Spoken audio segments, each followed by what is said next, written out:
Hi, this is Chris from Deus Ex Machina, and I am with. Dave, not from Deus Ex Machina, but from Rampant Wolf Games. And we are here to talk about games we will never play again. Now, not necessarily because these games are bad, but most of them are. But there's a reason. Yeah. There's a reasoning for this. Because either the game has been pushed out of obsolescence or we have an objection to what the game does. So number 5 on that list is a game called Roombound. Now, Roombound isn't necessarily a bad game. It has its moments. The problem with Roombound is that it is a tremendously long game for what it tries to be.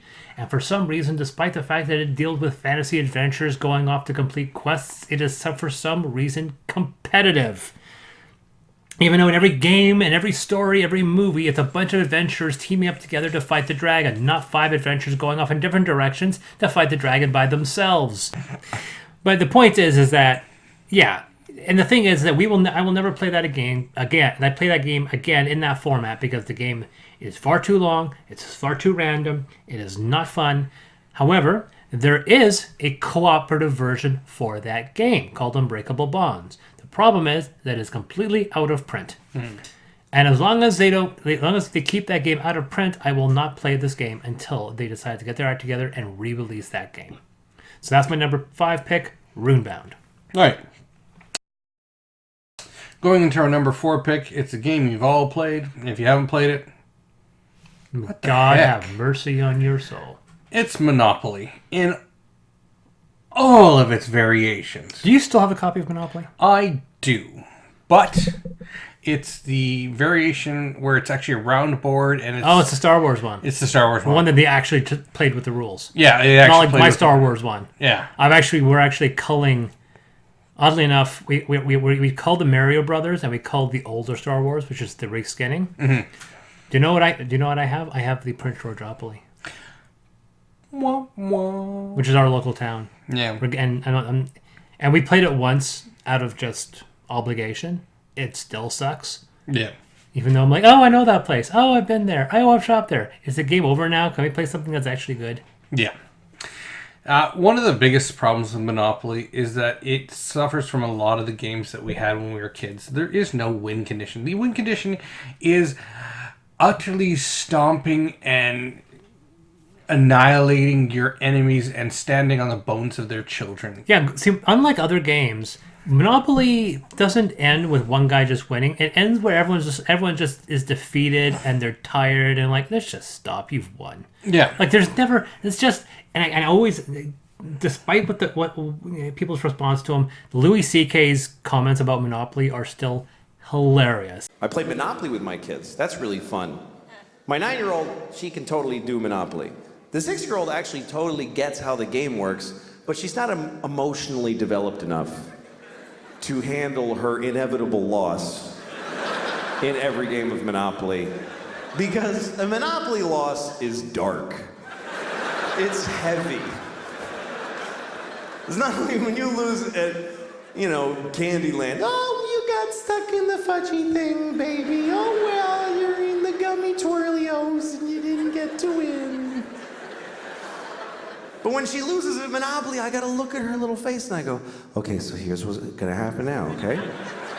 All your property, everything you have, all the railroads, your houses, all your money, that's mine now. Gotta give it all to me. No? Give it to me. That's right. And no, you can't play anymore, see, because even though you're giving me all of that, it doesn't even touch how much you owe me. Doesn't even touch it, baby. You're going down hard. It's really bad.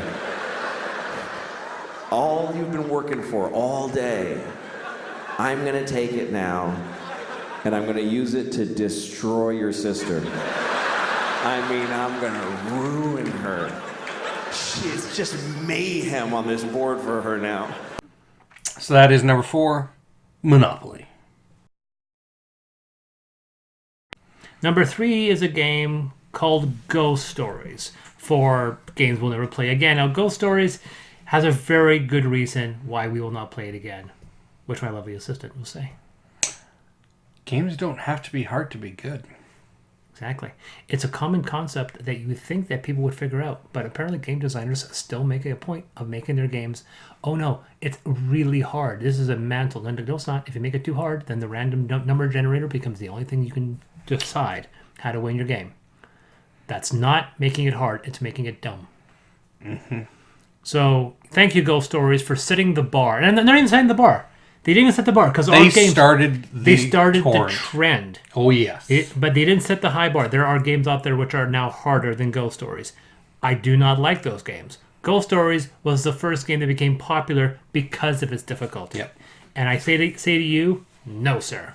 Yep.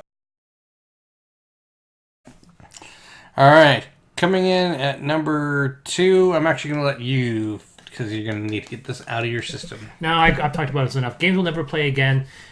For number 2 is a game called Mission Red Planet. Now, Mission Red Planet, I know some of you will absolutely hate on it because some of you really, really like this game. Mission Red Planet is a bad game. Mission Red Planet is a game that is way too long for what it does.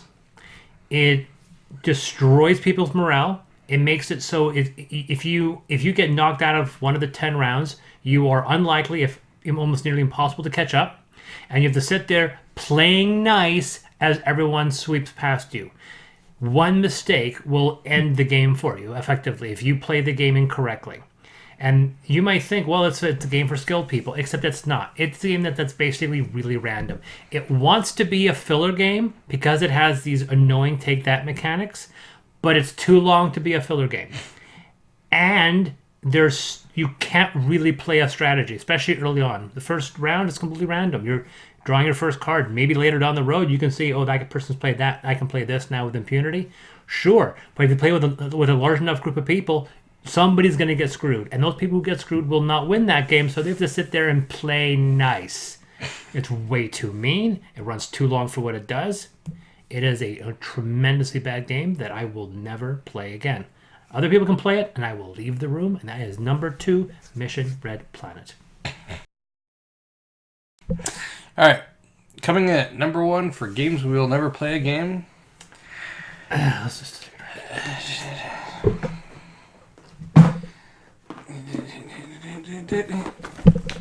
Not worth the cardboard it's printed on. They tried to make a game. They didn't. And you were nicer in the review. I was surprised. This game, The First Sin. You have an 8-page manual. I'm pretty sure it's 8 pages. Let's find out. 1, 2, 2, 1, 3, a 2, 4, a 3, 5, 3. 6. Okay, it's 6 pages, and you couldn't even get that right. What's actually really interesting is that the solo variant is the last page. A card summary is those 2 pages. So in fact, the actual game is 7 pages out of a 11-page manual. Yeah, and you couldn't even get that right. For shame. You know what? It's a small game, and it's not much game there. So why couldn't you get a 7-page manual right? I should not have to look up a video to learn how to play your game. And I use that term loosely. It's not a game. It's an exercise in frustration. Fail.